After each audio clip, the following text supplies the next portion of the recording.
Hello' friends, কেনে আছে? আশা কৰিছোঁ সকলো ভালে আছে। আমি এটা নতুন ইউটিউব চেনেল খুলিছোঁ। চেনেলটোৰ নাম হ'ল দিগন্ত RDX আৰু আপোনালোক সকলোকেই আমাৰ চেনেলটোলৈ স্বাগতম জনাইছোঁ।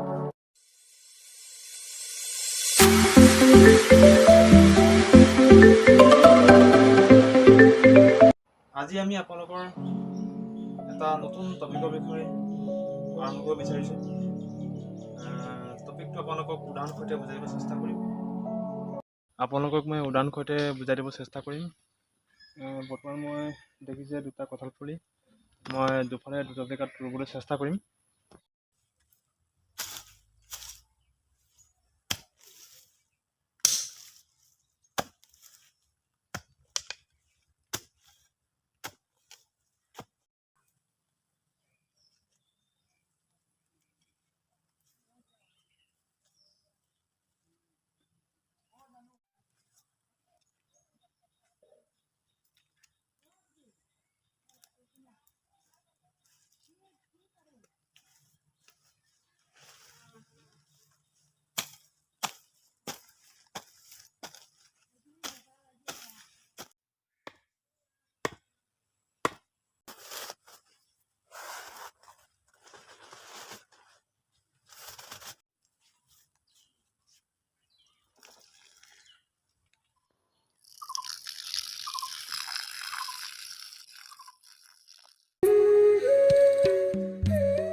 আপোনালোকে দেখিলে মই দুদিনমানৰ আগতে দুটা কঁঠালৰ পুলি লগাইছিলোঁ আৰু এটা কঁঠালৰ পুলিত চাৰিওফালে মই জেওৰা ভেটন দিছিলোঁ আৰু আনটোক মই জেওৰা ভেটন দিয়া নাছিলোঁ। আৰু জেওৰা ভেটন দিয়া পুলিটোক মই সদায় সাৰ পানী দি আছিলোঁ আৰু আনটোক মই দিয়া নাছিলোঁ। আৰু নিদিয়ে কাৰণে আজি ৰাতিপুৱাই এটা ছাগলী পুলি আহি তাৰ পাতবোৰ খাই পেলালে আৰু আনটো পুলি খাব পৰা নাই, কিয়নো তাৰ চাৰিওফালে মই ভেটন দিয়া আছিলে আৰু সাৰ পানী দিছোঁ, পুলিটো লহপহকৈ বাঢ়ি আহিছে। ঠিক তেনেকৈ জেওৰা ভেটন দিয়া পুলিটোৰ নিচিনাকৈ আমাৰ নিজৰ সন্তানটোক বা আপোনালোকৰ নিজৰ ভাইটি বা ভণ্টিক এই সৰু থাকোঁতে যদি কিছুমান সৰু সৰু কথা গুৰুত্ব নিদিয়ে, শেষত গৈ সন্তানটোৰ ভৱিষ্যত অন্ধকাৰ হৈ যাবলগীয়া হয়। এটা সৰু সামান্য কঁঠাল গুটিত এজোপা প্ৰকাণ্ড গছ লগাই আছে আৰু সেই গছজোপা ডাঙৰ হৈ এসময়ত হাজাৰ হাজাৰ কঁঠাল লাগিব। ঠিক তেনেকৈ আপোনাৰ নিজৰ সন্তানটোৰ শৰীৰত কিছুমান মহান মহান গুণ লুকাই থাকিব পাৰে। আপোনালোকে উপলব্ধি কৰিব পাৰে, হয়তো কোনে ক'ব পাৰিব আপোনাৰ নিজৰ সন্তানটো এটা সময়ত হয়তো ডক্তৰ, ইঞ্জিনিয়াৰ, প্ৰফেচাৰ হৈ যাব পাৰে, হয়তো এজন ডাঙৰ বিজ্ঞানিকো হৈ যাব পাৰে।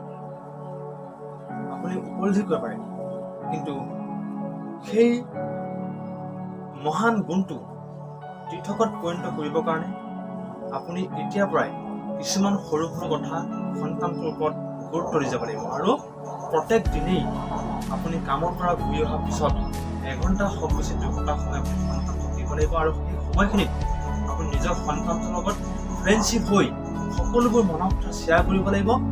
তেতিয়াহে আপোনাৰ সন্তানটোৱে আপোনাৰ মনৰ কথাবোৰ শ্বেয়াৰ কৰিব আৰু তেতিয়া আপুনি গম পাব যে সন্তানটোৰ জীৱনত কিছুমান নহ'বলগীয়া ঘটনা ঘটিছে নেকি। তেতিয়া সেই কথাবোৰ আপুনি গম পোৱাৰ পিছত আপুনি সমাধানৰ পথ বিচাৰি পাব। যদিহে আপুনি নিজৰ সন্তানটোৰ ওপৰত এতিয়াৰ পৰা গুৰুত্ব নিদিয়ে, তেনেহ'লে সেই ভেটনি দিয়া কঁঠালৰ পুলিটোৰ দৰে হ'ব। কঁঠালৰ পুলিটো তেনেকৈ ছাগলীয়ে খাই পেলালে, ঠিক তেনেকৈ আপোনাৰ সন্তানটোৰ ভৱিষ্যতটো অন্ধকাৰ হৈ যাব আৰু কেতিয়াও সেই সন্তানটো ভাল পথে উভতি আহিব নোৱাৰিব। সেই হেতুকে আপোনালোকক মই বিনম্ৰভাৱে অনুৰোধ কৰিছোঁ, আপোনাৰ নিজৰ সন্তানটোক এতিয়াৰ পৰা কিছুমান সৰু সৰু কথা গুৰুত্ব দিয়ক। সন্তানটোৱে ভালদৰে পঢ়া শুনা কৰিছে নাই, সময়মতে স্কুল গৈছিল নাই, তাৰ লগৰবোৰ কেনেকুৱা, সি বেয়া বস্তু খাইছে নেকি, সেই সকলোবোৰ কথা এতিয়াৰ পৰা গুৰুত্ব দিয়ক আৰু সন্তানটোৰ লগত আপুনি ফ্ৰেণ্ডশ্বিপ হৈ যাওক। আপুনি সন্তানটোক কেতিয়াও গালি গিলাচ নাপাৰিব, মৰম চেনেহ কৰি আপুনি সন্তানটোৰ লগত ফ্ৰেণ্ডশ্বিপ হৈ যাব আৰু সকলোবোৰ কথা আপুনি খুলিব। তেতিয়া আপোনাৰ সন্তানটোৱে আপোনাক ফ্ৰেণ্ড বুলি ভাবি সকলোবোৰ মনৰ কথা শ্বেয়াৰ কৰিব। তেতিয়াহে আপোনাৰ সন্তানটোৰ ভৱিষ্যত গঢ় লৈ উঠিব। হেল্ল' ফ্ৰেণ্ডছ, ভিডিঅ'টো কেনে পালে? যদি ভিডিঅ'টো চাই ভাল পালে লাইক কৰি দিব, চেনেলটো ছাবস্ক্ৰাইব কৰি দিব, কাষত থকা বেল আইকনটো দবাই দিব, যাতে মই দিয়া প্ৰত্যেকটো ভিডিঅ' নটিফিকেশ্যন আপোনালোকে আগতেই পায়। প্লিজ চেনেলটো ছাবস্ক্ৰাইব কৰি দিব। তেনেহ'লে আজিলৈ বাই, আকৌ পুনৰ লগ পাম আন এটা নতুন ভিডিঅ'।